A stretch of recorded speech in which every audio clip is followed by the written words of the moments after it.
Welcome to Sweethearts or Rivals. I'm Charlotte. I'm Justin. Today we're going to be doing a list video. And what this list is, if we had to cut our entire game collection to 50 games, I know, it's okay. What games would they be? Yep. So, and how I chose the games on my top 50 was, how sad would I be? Like, how many tears would I shed if I never got to play this game again? Yeah. Right. Yep.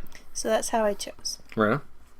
So today we are doing number 30 to 26. At the end of this video, we're halfway there. Mm-hmm. Dun, dun, dun. Yeah. And I think it's my turn to go first. It is. What is your number 30? My number 30 is 5 Tribes. 5 Tribes. Nice. Yep. That's a good game. I like 5 Tribes.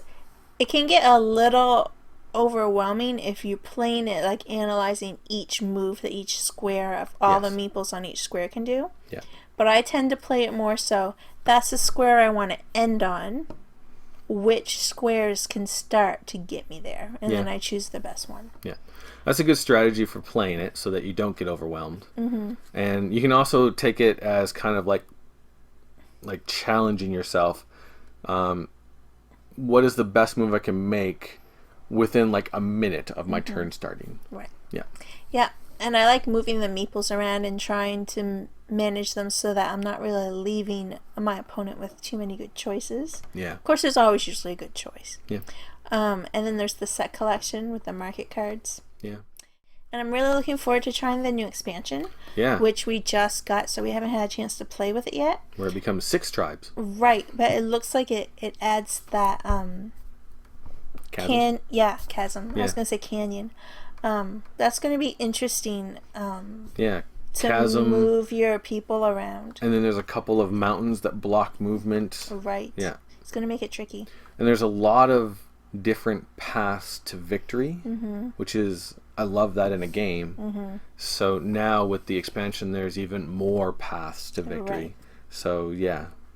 And one thing this does that a lot of Days of Wonder games do is you don't really know what your score is until the very end of the game. Yeah, all your points are turned over. I love that because you might feel like you're not doing well, but you have no idea, so that you're still in it. And you might feel like you're doing well, but you don't really know, so you're still in it. Right. And at no point during that game do I feel like I should just stop playing because I'm getting my butt kicked. Yeah, yeah. I love that. Yeah. It's 5 tribes. It's a good point. Yeah. Yeah. What's yours? Number 30, mine is Tokaido. Ooh. Yeah. And Tokaido is one, it looks gorgeous. You are walking down a path going from, I don't remember where you start, but you're going to Edo in Japan, and you're just trying to have the best journey possible. So many different strategies you can use, trying to get all the paintings, trying to get more of the hot springs cards, like so many things you can do, especially with the expansion, because everything then becomes 2 possible things you can do. And I love the mechanism of whoever is last gets to go next. And if you jump way ahead to get the one thing that you really, really want, that's nice and all, but you've got to wait while everyone else takes multiple turns before it's your go again. That's a really cool mechanism. Yeah. So, I agree. Tokaido, awesome game. It's a great game. Yep. Cool. What is your number 29? My number 29 is another new one that we just got recently. And it's Queen's Architect. Wow. Because we've only played it once. I know. I like it a lot. Yeah. And the thing that I like the most about it is getting your workers and they turn. So, and each kind of worker that you get has different like work levels kind of on them. Yep. So, depending on where you buy them in like the track of awesome, whatever it's called, I'm not sure. Track of awesome. It depends on how rested they are. Yeah. So, and how many times you're going to get to use them before they're either, you have to send them off to the tavern to like recuperate, or you just dismiss them because they weren't that good anymore. They're done. Yeah. But I found it really cool. Like managing my own rondelle was my favorite part of the game. Nice. Yeah, the rondell's excellent. Yeah, and then It's funny that I knew it, but I didn't realize it when I was playing. It's a race to whoever gets to the top. There's no extra bonus points in the end. We're right near the end of our first game, and Charlotte's like, "So, what do you get points for at the end?" It's like, "You don't. Whoever gets to the end first wins." And that's it. Oh, dear. Yeah. It's a race, and there's a lot of stuff to manage for like the rondelle, the actions you're going to take, and everyone's level of skill at that particular moment, and where you are on the board to utilize it. Right. And then, of course, those points go towards jumping up this track that's random every game. A lot of stuff to manage, but it is very cool. I liked it. Yeah. Yeah. Right. So that was your number 29? That it was. My number 29 is Dominion. Dominion. And it's up there quite a bit. Yeah. Yeah. It's pretty high. And when we got Dominion, we had no Dominion, and then in a math trade, we managed to get Dominion, Dominion Intrigue, and Prosperity all at once. So suddenly we had a nice collection of Dominion just dropped in our lap. Right. And we have not even cracked open Prosperity yet. And I'm loving it. It's a really quick, fast-paced deck building game. And it's just a lot of fun to, every time you sit down and play, have a completely different setup of cards that you then have to figure out how are they going to synergize the best. Right. Yeah. Awesome game. Everyone should play Dominion at least once. Yeah, you should try it at least one time. I'm not going to say you need to rush out and buy this game. Oh, no. That's not what I'm saying. We never ever say anybody should rush out and buy any game. No. No, that's a personal choice that you need to decide for yourself. Yeah. But if you enjoy board games, Dominion is a game that I think everyone should try. Yeah, go to a boardroom game cafe. Yeah. Or a board game cafe. Yeah. And give it a shot. Yeah. And I think the reason I say that isn't because from now on all of these games are games you need to try. I'm not saying that. Just I think Dominion has... We sidetracked a little bit there. Yeah, we did. But Dominion has such a wide appeal. Yes. And it's just such a simple mechanic. Yeah. It's easy to pick up. Yeah. And it's so bizarre because when we tried it for the first time, we were trying it at HellCon. Yeah. I was kind of a little intimidated. I don't know why. But then once I started playing, I was like, oh, this is it? Oh, this is cool. Yeah. Yeah. Yeah. It might be because we didn't get into Dominion for a very long time. Yeah. And, I mean, if you're looking at Dominion, do I need to buy all of that? There's a lot of Dominion out there. And no, you don't. Just buy, one base game and you've got a lot of game for quite some time. Yeah. Yeah. Yeah, and then when you get bored of it, go get another box of something. And everything changes. Yeah. Cool. Anyway, sidetrack, but let's get back to the games. That was my number 29, which means what's your 28? My number 28 is Keyflower. Keyflower! Yeah, and it's another game we haven't played for a long time, but I Yes. really like it. I like how you bid with your meeples. So you've got this screen, and all your meeples are behind the screen, so only you know really what kind of colors you have. And then the tiles that you can add to your city are out there, and you're bidding with these meeples. And the meeples are gone when you bid with them. And if you use up all of your meeples in the bidding, they're gone, and you don't have anyone to work those tiles. Then you have to save back enough people to start putting them on your village to do work for you, to gain the stuff that you need to build up this engine to make your town work for you. It's really interesting. Yeah, it is an incredibly unique, intricate Euro game. It's a meeple management game. Yeah. Awesome. Yeah. And I think one of the reasons we haven't gotten into it is we got 2 expansions for it. The Farmers and the Merchants. We've played once with the Farmers. We have not yet played with the Merchants. And just to play the one expansion to get used to it means going through and kind of putting a specific set of tiles together. There's quite a bit to that. But I think once we play that game and then everything's just what is randomly going to come out in the game, I think that's going to kind of boost it up. Yeah. Keyflower. Awesome. And that was your 28. My number 28 is Lords of Waterdeep. Waterlords. Yep. 28. Yeah. Huh. With the expansion. Oh, you have to play it with the expansion. Yes, I do. Yeah. Lords of Waterdeep by itself is a very straightforward worker placement, resource management game that is, the theme's there and it's kind of fun, but it doesn't, I don't know, it doesn't really come through that much for me. Well, I mean, if it was just a board with randomly colored cubes and there was no theme on it at all, it would be lacking. True. Just, saying. True. But it's fun and it's good. But then when you add the expansion in, you have the corruption. That is a very, very interesting choice to have to deal with. Evil skulls. Yep. Yeah. I'm going to do this, and it's going to be a really awesome boost to what I need, but that corruption now means a certain amount of negative points at the end of the game that we're unsure on until the end of the game. Yeah. That's awesome. Plus, as soon as you add in the expansions, you need to go through your building deck, and you need to go through your intrigue deck, and actually you need to go through your mission deck. And you need to take a certain number of all of those out, and then you can kind of make that deck that you're going to play with unique. So right now our game is set up so that the intrigue deck has not that many direct take that cards in. Oh, okay. Because that's our style of play. So you can kind of make your version of Lords of Waterdeep. Customize and unique. Yeah. And then it makes it that much better. Yeah. Lords of Waterdeep. What lords? My number 28. So, I'm on my number 27. What is it?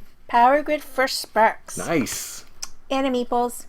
And meeples are cool. Not the end. I really also like you've got your tiles in the middle of the play area. Yep. And you put your meeples out. It's area control kind of a thing. Yep. But it's dictating on what kind of resources you can gather.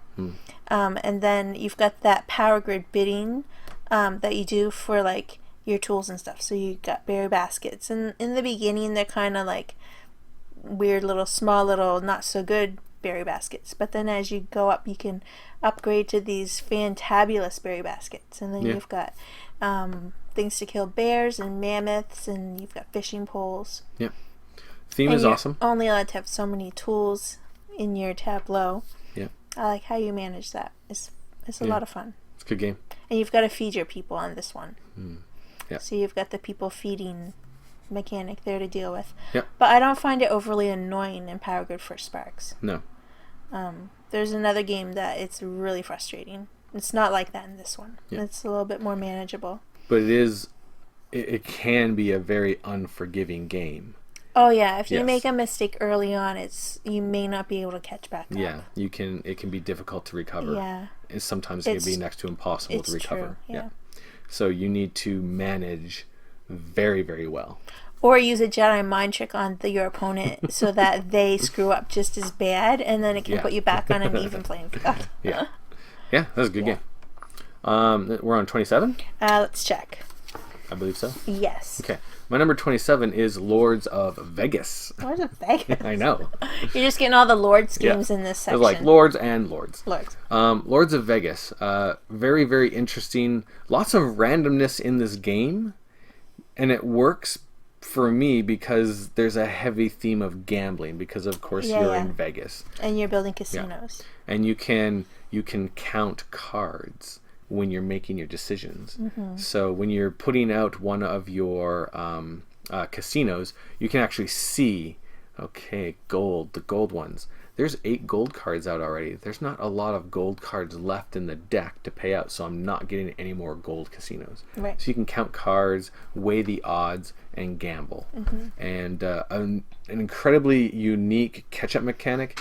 When you're getting points, you get to a certain level, and then to get to the next level, you need 2 points at the same time. Right. And then you reach a certain plateau, and now you need 3 points to jump. So you can be stuck there if you're just getting single points, and you won't get to get them. Awesome catch-up mechanism. Yeah. Very cool game. Yeah, and it's fun when you play with a lot of players, too. Yeah. A lot of players.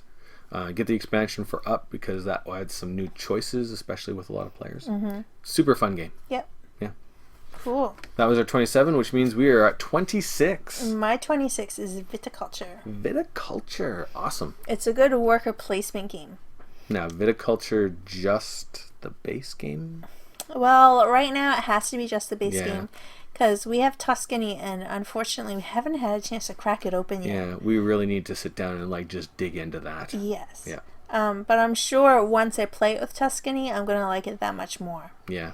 But I like it because you've got your workers, and you have to reserve a few of them because you've got your spring, summer actions and your fall, winter actions. Yep. And if you use them all up at the beginning of the year, you're not going to have any more workers to do anything else with. Yeah. And then you've got your little, each of you have a player board, and that's what you use to age your grapes on and make your wine. And Yeah. there's a lot to manage, but it all comes together so good. Yeah. Yeah. Very thematic. You feel like you're dealing like with a vineyard, and there's lots of different ways you can go about doing that. You can go right to the wine making, or you can just build up to have people come in and take tours and make points and money that way. Yeah. Yeah, really good worker placement game. Awesome. Cool. What's yours? My number 26 is Bruges. Brugge. Yep. Wow. I really enjoy the here's your handful of cards, and here's like 6 different, I think it's 6, I can't really remember at There's this point. a lot of different ways to use them. Each card has like 6 or 7 different ways you could actually use that card to do I stuff. don't think there's that many, but I don't know, I can't remember. you're an exaggerator. Probably.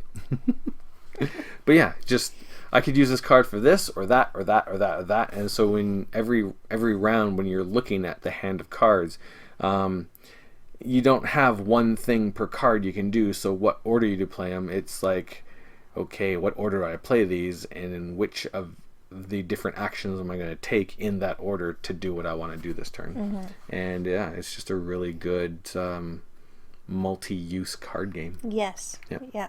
Yeah, I really enjoy it. I'm still kind of unsure how I feel about the expansion. I like the expansion Yeah. because we played with it once or twice now, I think. Yeah. I liked it. It added a lot to the game. Yeah. So yeah, because it added quite a bit, you probably have to play it some more, but Yeah. And it's before the expansion, intriguing. Yeah, the definitely. expansion. Before the expansion, we played it, and it seemed like the people who focused on the canals were doing better. But the expansion came out, and everyone was like, finally making the canals worth it. And I was like, the canals weren't worth it before? Yeah. And now building the canals is even more important. Right. So I found that odd, because I didn't find the canals weren't worth it before. Right. So we need to play it more for me to kind of make a judgment call on that. But I really enjoy it. It's fun. Yep. Yeah, cool. So that is... Oh, you're 26. Or I were you did going my first? 26. That's right. You were going first, right? Yeah, I Okay. went first this time. That means this is the end of the video. Right. That is our 30 to 26 in our top 50 games if we had to color collection. Which means we're going to whip out another video, and that's going to be our next 5. Right. Yep. Thanks for That's watching. it. Thanks for watching. We'll see you next time. Laters.